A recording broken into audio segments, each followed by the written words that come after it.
राधे राधे श्री राधे। भक्तों, आज हम शुक्ला एकादशी की व्रत कथा सुनेंगे।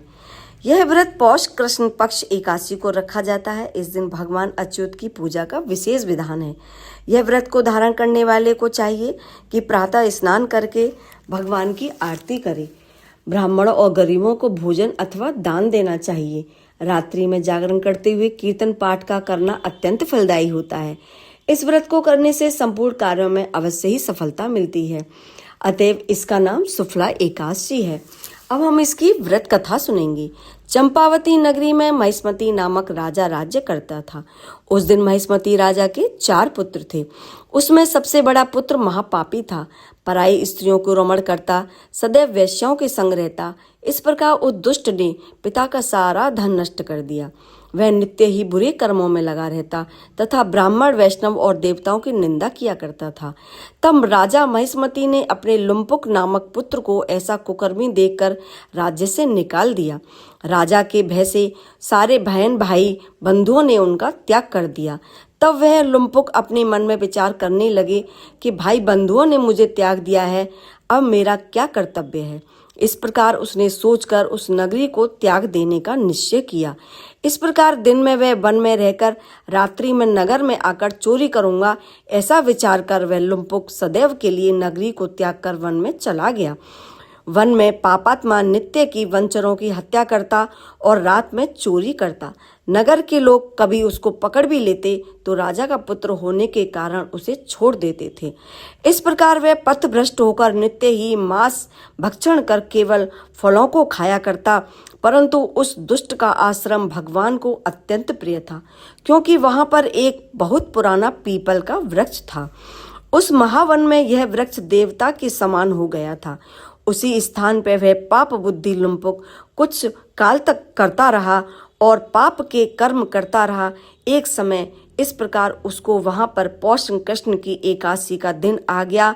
वह वस्त्र न होने के कारण पीपल के समीप आकर इतना दुखी हुआ कि वह मूर्छित हो गया और सारी रात शीत के मारे वह ठिठुर गया, मृतक के समान हो गया था। सूर्य के उदय होने तक उसमें कुछ चैतन्यता नहीं आई। तब एकादशी के दिन दोपहर के समय कुछ चेतना आने पर वह उठकर धीरे धीरे चलता हुआ, चलने पर शक्ति न होने के कारण वह फिर से गिर गया। विलाप करता हुआ कहने लगा, न जाने अब क्या होगा। शक्ति न रहने के कारण वह अब जीव हत्या भी नहीं कर सकता था।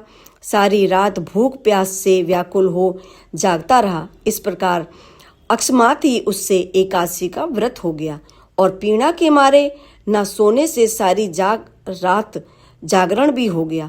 उसी के पुण्य का अंकुर फूट गया और सूर्य के उदय होने पर दिव्य अश्व लुम्पुक के आगे आकर खड़ा हो गया और उसी समय आकाशवाणी हुई, हे राजपुत्र, भगवान वासुदेव की कृपा तथा शुक्ला एकादशी के व्रत के प्रभाव से तुम्हारा राज्य निष्कंटक हो गया है।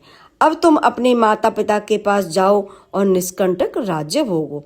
एक ऐसी आकाशवाणी सुनकर भगवान ने तथास्तु कहा तो वह दिव्य देहधारी हो गया। तब उसने आभूषणों से युक्त होकर घर जाकर पिता को नमस्कार किया। तब उसके पिता ने उसका राज्याभिषेक किया और उसके बहुत वर्षों तक निष्कंटक राज्य किया। इसके पश्चात वृद्धावस्था होने पर भगवान विष्णु की भक्ति में परायण होकर अपनी स्त्री सहित वन को चला गया और अपनी आत्मा को पवित्र करके भगवान के बैकुंठ लोक को चला गया। शुक्ला एकादशी का महात्म्य अश्वमेध यज्ञ से भी बहुत बढ़कर होता है। भक्तों, ये थी शुक्ला एकादशी की व्रत कथा। तो अगर आपको यह मेरा वीडियो पसंद आया हो तो आप मुझे सब्सक्राइब करना मत भूलिएगा और ऐसी व्रत कथाओं के लिए मेरे चैनल को देखते रहिएगा। राधे राधे श्री राधे। राधे राधे श्री राधे।